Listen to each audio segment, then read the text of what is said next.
అయితే వాస్తవాన్ని సూటిగా సుత్తి లేకుండా మేము ముందు తీసుకొచ్చేస్తానంటే హర్ష్ కుమార్ గారు అసలు ఆయన అనేవారు అంతకుముందు గవర్నమెంట్ బ్లాక్మెయిల్ చేస్తాడు, లేకపోతే ఇంకోటి ఏది చేస్తాడని నేను నమ్మలేదండి. కానీ ఇక్కడ చూసిన తర్వాత హర్ష్ కుమార్ గారు చేసే ఈ పని ఏదైతే ఉందో అటు మాలల్ని ఇటు క్రిస్టియన్స్ని anti government, anti Hindu, anti Muslim చేస్తున్నాడు. ఆయన తెలియజేస్తున్నాడా నాకు అది తెలియదు కానండి. మొత్తం ఒక సమాజం మొత్తాన్ని ద్రోహులుగా దుర్మార్గులుగా చిత్రీకరించేస్తున్నాడు. నిన్న ఈయన ఏదో అరెస్ట్ చేశారటండి పోలీసులు. ముందస్తు అరెస్ట్ చేస్తారు కదా, అక్కడికి వెళ్తున్నావు బాబు, నువ్వు వెళ్ళి అక్కడ జనాలు రెచ్చగొడితే అది అసలు NH5 అది, అక్కడ ట్రాఫిక్ గట్ట అంతరాయం కలిగిందంటే తలపోటు, సరే మిమ్మల్ని ముందస్తు చేస్తున్నాం మీరు చేసుకోండి, మిగతా వాళ్ళు అందరికీ పర్మిషన్ ఇచ్చారు, అందరూ చేసుకున్నారు. అయితే ఈయన్ని ముందస్తు అరెస్ట్ చేసిన కారణంగా రిలీజ్ చేసిన తర్వాత ఈయన మాట్లాడిన మాటలు ఒకసారి మీరు వినండి. నిమిషానికి మరి ఎస్పీ గారు, ఐజీ గారు తెలియదు కానీ, ఎస్పీ గారేమో ఐజీ గారేమో తెలియదు కానీ నిమిషానికి ఇన్స్పెక్టర్ అన్నారు డిఎస్పీలో. ఇదేమీ సార్, నేను అక్కడ ఏమన్నా నేరం చేశానా, ఎవరన్నా అడ్డుకున్నానా, ఏమన్నా చేశానా అంటే ఒక 2 మంది గాడ్ అంటున్నాను జతవలు.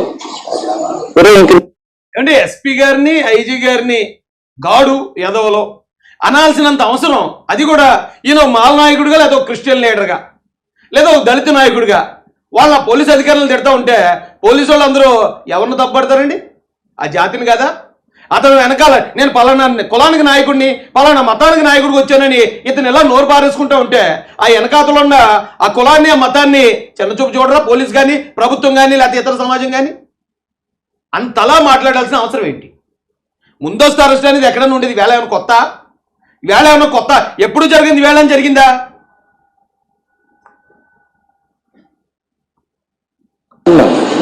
జతవలు ఇంక నీకు మానేసి చంద్రబాబు భర్త పేరు ఏంటరా బాబు నీకు, వా చంపించేసే మనిషిని చంద్రబాబు నాయుడు. ఇప్పుడు చెప్తున్నాను, వెళ్ళి ఏదో ఫారిన్ కంట్రీలో నీ భర్త చేసుకున్నా అంట కదా, ఏందా నీ పాలన? చంద్రబాబు నాయుడు గారి బర్త్డే, ఆయన మన సీఎం గారు. ఇప్పుడు చంద్రబాబు నాయుడు గారిని అంత పర్సనల్గా అటాక్ చేయాల్సిన అవసరం ఏంటి ఇతనికి? ఇప్పుడు నీకు ఒకవేళ అది హత్య అని అనుమానం ఉంది, ఎంక్వైరీ చేయమన్నావు, లేదా నువ్వు రీపోస్ట్ మార్టం అడిగావు, లేదా నువ్వు ఇంకో చోటుకి ఎక్కడికి వెళ్తున్నావు, నువ్వు సోనియా గాంధీ దగ్గరికి వెళ్ళానన్నావు, లేదా రేవంత్ రెడ్డి గారి దగ్గరికి వెళ్తానన్నావు, ఏదో చెయ్యి, మేము కూడా సహకరిస్తామని చెప్పాం. చంద్రబాబు నాయుడు గారిని పర్సనల్గా అటాక్ చేయడం ద్వారా ఇదిగో ఈ క్రిస్టియన్స్ లేకపోతే ఈ మాలోళ్ళందరూ కూడా చంద్రబాబు నాయుడు నీకు వ్యతిరేకం అని ఆయన దృష్టిలో నువ్వు నాటేస్తున్నావు కదా. నీ వెనకాతల ఏ వర్గం అయితే ఉందని నువ్వు చెప్పుకున్నావో ఆ వర్గాన్ని బలి చేస్తున్నావు కదా. ఆయన చంద్రబాబు నాయుడు గారు ఏం తప్పు చేశారయ్యా? బర్త్డే పూట ఒరే చంద్రబాబు అట, ఒరే ఏమన్నా అంత దారుణంగా ఇప్పుడు ఇతను ఎలా మాట్లాడుతున్నాడా? ఇతను తెలుసా యాక్సిడెంట్ అని, ఇతను తెలుసా తను డ్రంక్ అండ్ డ్రైవ్ అని తెలిసి కూడా ఇంతలా క్రియేట్ చేయాలని ఎందుకు ప్రయత్నిస్తున్నాడు? ఆధార్ నేను ఇప్పుడు మీకు చూపిస్తాను చూడండి. నీ పాలన నువ్వు ప్రశ్నిస్తే ఇష్టానుసారంగా నాకు చేస్తావా? మా బర్త్డే విషెస్ ఒక క్రిస్టియన్ని చంపించావు, నువ్వు ఒక క్రిస్టియన్ ఫాదర్ని చంపించావు, కేసును తారుమా. అతను తెలుసు అది యాక్సిడెంట్ అని, ఆధార్ ఇప్పుడు చూపించేస్తాను, ఒక 2 నిమిషాలు మీ ముందు ఉంటుంది. తెలిసి కూడా ఒక ముఖ్యమంత్రి మీద, ఒక క్రిస్టియన్ని, ఒక ఫాదర్ని నువ్వే చంపించావు ముఖ్యమంత్రి అని చెప్పి మాట్లాడతాడంటే ఎంత దిగజారాలండి దీనికి. నేను చాలా కంట్రోల్ చేసుకున్నాను ఇన్ని రోజులని. అందరూ వద్దురా ఇష్యూ, ఆ కులానికి మతానికి వ్యతిరేకం చేస్తున్నారు, నిన్ను అందరిలోని బ్యాడ్ చేస్తున్నారు, అది యాక్సిడెంట్ అని నువ్వు నొద్దని చెప్పినా సరే నిన్ను బ్యాడ్ చేస్తున్నారు కొంతమంది ఎదవలు అన్నప్పుడు ఆ ఎదవల నోట్లో నేను రేడియో ఎందుకులని కాస్త ఆగాను. కానీ బర్త్డే పూట నీ వయసుకి హర్ష్ కుమార్ గారు, నీ వయసుకి, నీ అనుభవానికి హ్యాపీ బర్త్డే చంద్రబాబు నాయుడు గారు లేకపోతే హ్యాపీ బర్త్డే సీఎం గారు అని పెట్టాలి. అది వదిలేసి లేని ఒక అబాండాన్ని వేస్తూ నీచంగా కించపరిచి మాట్లాడతాం అంటే ఏమనాలా నిన్ను? అది నీ ఒక్కడితో పోద్దా? చేశావు ఇప్పుడు దాకా పోస్ట్ మార్టం రిపోర్ట్ రిలీజ్ చేయలేదు, నీకు తెలియకుండా అన్ని జరుగుతాయా? మళ్ళీ మీకు ఎన్ని సంవత్సరాలకు 76, 77, 78 ముసలోడు 80 ముసలోడు. ఆయన మాట్లాడాల్సిన మాట్లాడి నేను అంతకన్నా మాట్లాడగలను, కానీ ఇంకా ఆలోచిస్తున్నాను. నీ వయసుకి నేను ఇంకా గౌరవిస్తున్నాను హర్ష్ కుమార్ గారు. ఇప్పుడు నువ్వు ఒక పార్టీని వెనకేసుకొస్తూ ఓ పార్టీని పెట్టుకుని ఇంకో పార్టీని అటాక్ చేస్తున్నావు, రాజకీయాలు చేస్తున్నావు. మరి అవతల పార్టీలో ఉన్న వాళ్ళు, అవతల పార్టీ అధికార ప్రతినిధులు నిన్ను అటాక్ చేస్తారు కదా. నువ్వేం దిగొచ్చేవాడు పైనుంచి? నీకేమన్నా 4 ఉన్నాయేంటి కొమ్ములు? ఇలా అంటుంటే కులానికి మాట్లాడుతున్నాడు. కులం వెనకాతలు ఉన్నవాళ్ళు నా వెనకాల అలాగే ఉన్నారు. అంటే మీరు కులం మూసుకేసుకుని మీరు ఇంకో పార్టీకి మేలు చేయడానికి మీరు ఏదైనా చేసుకెళ్ళిపోతారు. మేము మాత్రం నోరు మూసుకుని ఊరుకున్నాను రావు ఇప్పుడు దాకా. ఇక చూపిస్తాను ఉండండి. మళ్ళీ మీకు సిగ్గు లేకుండా ఫారెన్ వెళ్ళి మీకు బర్త్డే నువ్వు సిగ్గు ఉండాలిరా బాబు. నీకు ముఖ్యమంత్రివి. ఇక్కడ క్రిస్టియన్ ఫాదర్ చనిపోతే క్రిస్టియన్లకి ఏమో అంటే చంద్రబాబు నాయుడు గారు క్రిస్టియన్స్ అందరూ వైసీపీ కాదండి, క్రిస్టియన్స్ కూడా టీడీపీలో ఉన్నారండి. మాలలు ఏమి తెలుగుదేశానికి వ్యతిరేకం కాదండి. మాలలు కూడా ఇదిగో పలానా మాల సమ్మేళనం ద్వారా ఇంతమంది ఉన్నామండి. కాబట్టి ఈ ప్రభుత్వంలో ఈ వర్గాలకి న్యాయం చేయండి. ఈ వర్గాలకి ఏదైనా అన్యాయం జరిగినా మమ్మల్ని శత్రువులుగా చూడకండి అని ఓ పక్కన మేము చేసే కమ్యూనికేషన్ మేము చేస్తున్నాం. ఇలాంటి వాడు వచ్చి మొత్తం నాశనం చేసి పాడుతున్నాడు. నోటికి ఏది వస్తే అది వాడుతున్నారు. ఓ 4 పెగ్గలు వేసుకోవడం, ప్రెస్ మీట్ పెట్టడం, 4 పెగ్గలు వేసుకోవడం, సీఎం గారిని తిట్టడం, లోకేష్ గారిని తిట్టడం, మరొకరిని తిట్టడం. ఏంటనే ఇదే? మిగతా కులమందరూ నోరు మూసుకుని ఊరుకుంటే మౌనం అర్ధంగీకరం అవుతుంది కదా, మీరు కూడా అలాగ అవుతారు కదా. ఏంటిది? జాతి పరుగు పోతుంది, బయట సమాజం అంతా అని ఉమ్మేస్తుంది. తాయిలాల కింద 6-7 నెలలు పెన్షన్ ఇచ్చేసి చక్కబెట్టేద్దాం అనుకున్నా. చూసావా జనాల్ని? హాస్టల్లో 90% వైసీపీతో ఉంటారని తెలుసు, టీడీపీకి, బీజేపీకి తెలుసు, జనసేనకు తెలుసు. అయినా కూడా మనం ఎట్టి పరిస్థితుల్లో హాస్టల్ విషయంలో మనమేమి పక్షపాతం చూపించకూడదు. వాళ్ళకి చేయాలన్నది మనం చేస్తామన్నది లోకేష్ గారు యువకాలం పాదయాత్రలో చెప్పారు. చేస్తామన్నది చేయాల్సిందే. వాళ్ళకు ఉండే 2 పండుగలు, ఒకటి ఈస్టర్, 2 క్రిస్మస్. కాబట్టి గుడ్ ఫ్రైడే పూట ఈ పాస్టర్లకు ఒక్కొక్కరికి 35,000 వాళ్ళకి ఉపయోగపడుతుంది అని సానా సతీష్ గారు లాంటి ఆయన హిందువే. సానా సతీష్ గారు, రాజమౌళి గారు ఒక ఐఏఎస్ ఆఫీసర్, ఆయన హిందువే. మాలాంటి వాళ్ళు రిక్వెస్టులు తీసుకుని అలాంటి వాళ్ళు వెళ్ళి ఆ సమయానికి గుడ్ ఫ్రైడే రోజున 35,000 రూపాయలు, దాదాపు 30 కోట్ల రూపాయలు 8,427 మందికి పాస్టర్లకి వేస్తే దాన్ని రాజకీయాల్లో కలిపేస్తారా? ఒక యాక్సిడెంట్ హత్య చేసి ఆ హత్యని మీరు క్రియేట్ చేసేసి అది హత్య కాబట్టి ఈ డబ్బులు వేశారని చెప్పి గవర్నమెంట్ తిడతా ఉంటే రేపు పొద్దున ఏ క్రిస్టియన్ అయినా ఏ పని విధాన్ని గవర్నమెంట్ దగ్గరికి వెళ్తే పట్టించుకుంటారా? ఎంత దారుణంగా పనిచేస్తున్నారో మీ స్వార్థం కోసం. పిలుపుకి ప్రతి ఒక్కరు కూడా హత్యను నమ్ముతున్నాడు. ఎస్పీలు, ఐజీలు సిగ్గుపడండి బాబు. నమ్మకపోతే ఏం చేస్తారా అమాయకులలో? నా దగ్గర ఆధారాలు ఉన్నాయి, నా దగ్గర ఇవి ఉన్నాయి, అది హత్యే, దానికి అలా జరిగింది ఎలా జరిగిందని నీలాంటి వాళ్ళు మభ్య పెడతా ఉంటే అమాయకులు నమ్మకపోతే ఏం చేస్తారు? ఆడికి వచ్చిన వాళ్ళు 90% వైసీపీ అభిమానులే. మళ్ళీ ముసుగు మాత్రం క్రిస్టియన్ ముసుగు. మీ బాబు జైల్లో ఉన్నప్పుడు మీ దగ్గరికి మీ అమ్మ దగ్గరికి నేనే వచ్చానయ్యా. నారా లోకేష్ వచ్చి సంగీతం అని చెప్పాను, మంచి బహుమతి ఇచ్చారు నాకు. నీకన్నా జగన్ ప్రభుత్వం 1000 రెట్లు బెటర్ అనిపించింది. ఇవాళ ఇంత హింస ఎప్పుడు పెట్టలేదు. నేను ఇష్టానుసారంగా చేస్తారా? సిగ్గుండాలి అంటే లోకేష్ గారిని లేకపోతే భువనేశ్వర్ గారిని సంఘీభావం తెలపడం నువ్వు రా బాబు, హర్ష్ కుమార్ గారిని నీకు ఎవరైనా బొట్టు పెట్టి పిలిచారా బాబు? నువ్వు రాకపోతే ఇక్కడ చంద్రబాబు నాయుడు గారు విడుదలయ్యాలి. నేను ఇంకా చాలా దారుణం మాట్లాడతానండి. కానీ ఇదిగో సర్లే, కులంలో పెద్దోడు కదా, కులంలో పెద్దోడు గతంలో కొన్ని పోరాటాలు చేస్తున్నాడు.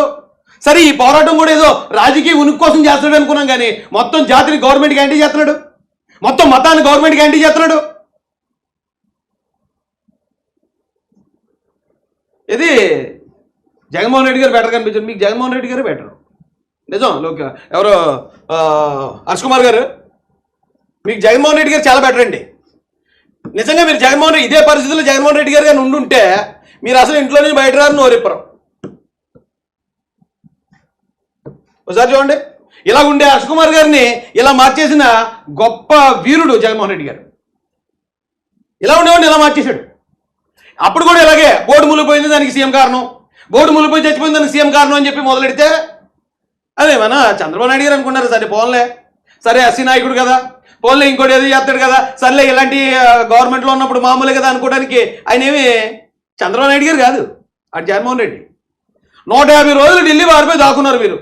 ఎవరో హర్ష్ కుమార్ గారు 150 రోజులు ఢిల్లీలో మీరు దాక్కున్నా, 150-70 రోజులు ఢిల్లీలో దాక్కున్నా సర్లే పోన్లే పాపం దాక్కున్నాడు, ఇంకేం చేస్తానని ఊరుకున్నాడా జగన్ రెడ్డి గారు? మళ్ళీ ఇక్కడికి వచ్చి ఇంకో 70 రోజులు బొక్కలో పంపించాడు. 70 రోజులు ఆ 70 రోజుల్లోనే ఇలా ముగ్గుపొట్లోకి వచ్చారు బయటికి మీరు. అవునా? మర్చిపోయారా? ఒక్కరోజు మిమ్మల్ని ముందస్తు అదుపులో తీసుకుంటే బాబాయ్ ఈ ప్రభుత్వం కన్నా జగన్ గారి ప్రభుత్వం 1000 రెట్లు గొప్ప అనిపించిందా? మరి అనిపించకపోతే ఏం చేస్తుందండి? చక్కగా 70 రోజులు time to time tea, coffee, ఆదివారం మటన్, చికెన్, ఇంకా ఎటకారం చేద్దును. కానీ ఎందుకు లేని ఇంకా గౌరవిస్తున్నాను మీకు. ఆ గౌరవాన్ని ఇప్పుడు కానీ నిలబెట్టుకోండి. ఇప్పుడు కూడా నిలబెట్టకపోతే ఇక మా ప్రతిపక్ష పార్టీ వాళ్ళని ఎలాగ అటాక్ చేస్తామో, నేను అధికార ప్రతినిధిగా ఉన్నాను, నేను మాడతాను. ప్రతి ఒక్కరు అదేంటి రాయేష్ చంద్రబాబు నాయుడు గారి కోసం మాడతాను, టీడీపీ కోసం మాడతానంటే దేటరా? ఆ పార్టీలో అధికార పార్టీ అధికార ప్రతినిధిని నేను. నా జాతికి ఏదైనా సమస్య వస్తే, నా వాళ్ళు ఏమైనా కష్టంలో ఉంటే గవర్నమెంట్తో చెప్పేదో చిన్న చితక పని చేద్దాం అనుకుని ప్రయత్నం చేస్తూనే ఉండి నేను. నన్ను కూడా కాళ్ళు పెట్టుకుని వెనకలాగెత్తానంటారు. ఎక్కడ ఏదైనా జరిగితే రాజమాసాన్ని స్పందించాలి. అది జరిగిందని బాధలేదు, దానికి కారణం ఎవడని వాడి మీద కోపం లేదు. ఏదైనా జరిగితే బాగుండు, రాజేష్ని కొంచెం చేయొచ్చు. ఎందుకు రాజేష్ను ఓట్లు అనేమో జగన్కి వేస్తారా? మీరు ఇప్పుడు నన్ను విమర్శించేవాళ్ళు ఓట్లు జగన్కి వేయండి, ఆయన సీఎం చేయండి, ఆయన ఎమ్మెల్యే చేయండి, ఎంపీ చేయండి. మీకు ఏదైనా కష్టం వస్తే రాజమాసాన్ని ప్రశ్నించండి. పోనీ ఓకే, అందరికన్నా నేనే గొప్ప లీడర్నని మీరు ఆ వంకరని ఒప్పుకున్నారు, సంతోషం. ఏమండి ఆడియో కాల్ అండి, ఈ ఆడియో కాల్ వినిపిద్దామని నేను అనుకోలేదండి ఎప్పుడని, ఎందుకంటే నాకు నచ్చదు అలాగా. ఇది వాళ్ళ అబ్బాయి నాతోటి మాట్లాడిన ఆడియో కాల్ అండి. ఆడియో కాల్ అంతా కూడా వినిపించట్లేదు నేను, ఎందుకంటే ఎథిక్స్ కాదు నాకు తెలుసు. కానీ ఇంక ఇతను ఇలా వదిలేస్తే దీన్ని ఇంకా జనాన్ని క్రిస్టియన్స్ నమ్మించి, ఎస్సీలు నమ్మించి, దీన్ని మొత్తం పెంట చేసి హిందువులు లేకపోతే క్రిస్టియన్స్, హిందువులు దళితులు కొట్టుకునేలా తీసుకొచ్చేస్తాడేమో అని భయంతో ఇతన్ని ఎవరెవరైతే నమ్ముతున్నారో వాళ్ళు ఏమన్నా కొద్ది మంది అన్న కాస్త బుద్ధి తెచ్చుకుంటారని నేను ఇది బయట తీసుకురావడం జరుగుతుందండి. మీకు కొన్ని డేట్లు చూపిస్తాను రండి. ఇది ప్రవీణ్ పగడాల గారికి యాక్సిడెంట్ అయిన డేట్ అండి. 24 అర్ధరాత్రి 11:42 అయింది. పోలీసులు 25/3/2025 ఉదయానికి బాడీ దగ్గరికి వెళ్ళారు. పోస్ట్ మార్టం అంటే 25 అంతా కూడా రాజమండ్రి గవర్నమెంట్ హాస్పిటల్లో ఉన్నాడు ఆయన, 26 కూడా రాజమండ్రి గవర్నమెంట్ హాస్పిటల్లోనే బాడీ ఉంది. ఎవరు? ప్రవీణ్ గారిది. ఎందుకంటే బంధువులు రాలేదు, కుటుంబ సభ్యులు వచ్చి ఇంక్వెస్ట్ మీద సంతకం పెట్టేదాకా పోస్ట్ మార్టం అవ్వదు. సో 26 టైం దాటిపోయింది కాబట్టి 26 బంధువులు వచ్చారు. 26 సాయంత్రానికి పోస్ట్ మార్టం అయిపోయింది. 26 హైదరాబాద్ బయలుదేరిపోయింది. 27వ తారీఖున ఖననం జరిగిపోయింది, అక్కడ అంత్యక్రియలు జరిగిపోయి హైదరాబాద్లో. 27 అంతా సందర్శనార్థం ఉంచారు, 27 సాయంత్రానికి అంత్యక్రియలు అయిపోయి. ఓకే, 28/3/2028 ఈ డేట్ గుర్తుపెట్టుకోండి. 2025 ఈ డేట్ గుర్తుపెట్టుకోండి. పోలీసులు ఫస్ట్ ప్రెస్ మీట్ వచ్చి 26వ తారీఖున, ఏ రోజైతే ఆయన పోస్ట్ మార్టం అయిపోయింది బయలుదేరిపోయారో ఆ రోజే ఎస్పీ గారు వచ్చి పోస్ట్ మార్టం రిపోర్ట్ కాదు, 2 సీసీ ఫుటేజ్లు రిలీజ్ చేశారు. ఒకటి కోవూరు టోల్ గేటు, 2 యాక్సిడెంట్ జరిగిన డస్ట్ లేచింది కదా, 2 చేసి ఇది యాక్సిడెంట్లో కనిపిస్తుంది, ఇంకా బాగా బలంగా మేము ఎంక్వైరీ చేస్తామని చెప్పారు ఫస్ట్ ప్రెస్ మీట్. రెండో ప్రెస్ మీట్ వచ్చి 29వ తారీఖున ఐజీ గారు ఎస్పీ గారు పెట్టారు. వాళ్ళు ఏం చేశారు, ఎక్కడి నుంచి పొట్టిపాటి దగ్గర నుంచి కూడా ఈయన లైట్ లేకుండానే వచ్చాడు, ఇదిగో పలానా సీసీ ఫుటేజ్లు, ఇన్ని సీసీ ఫుటేజ్లు అని చాలా సీసీ ఫుటేజ్లు ఆ రోజున ఆయన లైట్ లేకుండా బ్లింకర్ వేసుకుని వచ్చింది రిలీజ్ చేశారు. Wine shop video, first wine shop ఆయన టానిక్ వైన్స్లోకి వెళ్ళాడని 30వ తారీఖు 3/4/2025 రిలీజ్ అయింది. 30వ తారీఖు మార్చి 30. అప్పటికి ఆయన చనిపోయి ఎంతకాలం అయిందండి? 5 రోజులు, దాదాపు 6 రోజులు అవుతుంది. తర్వాత కేసర్ దగ్గర పడిపోయాడని ఏప్రిల్ 1వ తారీఖున, ఏప్రిల్ 1న కేసర్ దగ్గర ఆయన ఆల్రెడీ అంతకుముందు ఒకసారి పడిపోయాడు. తర్వాత చిలకల దగ్గర లారీ దగ్గర పడిపోయాడు అనేది 2వ తారీఖు 4/4/2025 బయటకు వచ్చింది. అంటే 5/4/2025 సవేరా వైన్స్ పెట్రోల్ బంక్, ఏదో గొల్లపూడి పెట్రోల్ బంకు, ఇవన్నీ రిలీజ్ చేశారు. అంటే వేరే మీడియాలో చూసాం మనం 12వ తారీఖున ఐజీ గారు ఎస్పీ గారు ప్రెస్ మీట్ పెట్టి మొత్తం ఇవన్నీ ఫుటేజ్లతో సహా ఇచ్చారు. ఓకే, ఇప్పుడు మనకి సవేరా వైన్స్ మనకి ఎప్పుడు తెలిసింది? 5వ తారీఖున తెలిసింది. ఆయన సవేరా వైన్స్కి వెళ్ళాడు. తర్వాత చిలకల దగ్గర ఒకసారి పడిపోయాడు అనేది మనకి ఎప్పుడు తెలిసింది? 2వ తారీఖున తెలిసింది. కేసర్ దగ్గర పడిపోయాడని 1వ తారీఖున తెలిసింది. వైన్ షాప్, అసలు ఆయన వైన్ షాప్కి వెళ్ళడం అనేది మనకు 30వ తారీఖున తెలిసింది. ఆయన వైన్ షాప్కి వెళ్ళాడు, ఓకే, అంటే ఈయన లెక్కర్ తీసుకున్నాడు. ఆయన అంతకుముందు పడిపోయాడు, ఆ పడిపోయినవి కూడా తర్వాత తెలిసాయి, చిన్న గాయాలు ఉన్నాయని. ఇప్పుడు 30వ తారీఖున వైన్ షాప్ రిలీజ్ అవ్వకముందే ఒక వ్యక్తికి అతను డ్రింక్ చేశాడు, డ్రంక్ అండ్ డ్రైవ్ అని తెలిసింది అనుకో. 30వ తారీఖున ఈ వాటర్ 2 తారీఖులు ఆయన ముందుగానే పడిపోయాడు అనేది తెలియకుండానే ఇక్కడ ఈయన పడిపోయిన తర్వాత ఇంతకన్నా ముందు తగిలిన దెబ్బలు ఉన్నాయి, అంతకుముందు ఆయన ఎవరైనా కొట్టారు అనేది ఒక వ్యక్తి తెలిసిందంటే ఎవరు తెలుస్తుంది? అయితే ప్రవీణ్ పాటల్ గారికి తెలుస్తుంది ఎక్కడ ఏం జరిగిందో, లేదా ఆ దగ్గర నుంచి ఎవడన్నా ప్రత్యక్ష సాక్షి చూస్తే వాడికి తెలుస్తుంది, లేదా పోస్ట్ మార్టం రిపోర్ట్ అంటే ఫస్ట్ పోస్ట్ మార్టం చేసిన డాక్టర్లు తెలుస్తుంది, వాళ్ళకి మాత్రమే తెలుస్తుంది. అది 28వ తారీఖున, ఇప్పుడు ఇవన్నీ ఇంకా బయటికి రాని టైంలోనే 26న ఆయన చనిపోయాడు, 26న 26న పోస్ట్ మార్టం అయింది, 25న బాడీని ఐడెంటిఫై చేశారు, 24న 11:42కి ఆయన చనిపోయాడు కదా. మీకు 28వ తారీఖు ఉంది, ఇది నోట్ చేయమని చెప్పాను కదా. ఈ 28వ తారీఖు నేను ఏం చేశానంటే, ఆయన చనిపోయాడు, పోస్ట్ మార్టం అయిపోయింది, ఖననం కూడా అయిపోయింది, ఇంకా ఇది యాక్సిడెంట్ అనడానికి ఆధారాలు ఎందుకు రిలీజ్ చేయలేదని 28వ తారీఖు నేను కొవ్వూరు సిట్ ఆఫీసర్ దగ్గరికి వెళ్ళాను, డిఎస్పీ గారి దగ్గర వెళ్ళి గట్టిగా మాట్లాడాను పోలీసుల్ని. ఇప్పుడు దాకా ఎందుకు రిలీజ్ చేయకపోవాలి, ఎందుకు మీరు డబుల్గా మాట్లాడుతున్నారు అది ఇదని చాలా గట్టిగా, ఎందుకంటే బురద తినేస్తున్నారు మమ్మల్ని పట్టుకుని. కరెక్ట్గా ఈ రోజు నాకు హర్ష్ కుమార్ గారు అబ్బాయి ఫోన్ చేశాడు. అసలు ఈయనింది చేశాడబ్బా అనుకున్నాను ఫస్ట్. అయితే దీని గురించి మాట్లాడతాను, నేను యాక్సిడెంట్ అని చెప్తుంటే నమ్మట్లేదు, పోనీ ఒకవేళ హత్య అంటారా, హత్య అయితే వీళ్ళకి తెలుస్తుంది కదా, హర్ష్ కుమార్ గారు వాళ్ళ అబ్బాయికి వాళ్ళకి తెలుస్తుంది కదా, సరే మా వాళ్ళకి చెప్పొచ్చు, వీళ్ళకి చూపించవచ్చు, ఆయన ఏం మాట్లాడాడనే ఉద్దేశంతో మాత్రమే రికార్డ్ చేయండి, నేను మామూలుగా అయితే రికార్డ్ చేయను. అది ఒకవేళ మా మహాసేనలు ఉన్నారు, వాళ్ళు కూడా నన్ను అనుమానిస్తున్నారు, నేను కూడా ఏదో పార్టీ కోసం లేదా పార్టీ పదవుల కోసం నేను చేస్తున్నాను అనుకుంటున్నారు, వాళ్ళకన్నా ఇగో రే బాబు ఇదిగోరా హర్ష్ కుమార్ గారు అబ్బాయి కూడా చెప్పాడు అనేది మనం వాళ్ళకి చూపించవచ్చు అనే ఉద్దేశంతో రికార్డ్ చేశాను నేను.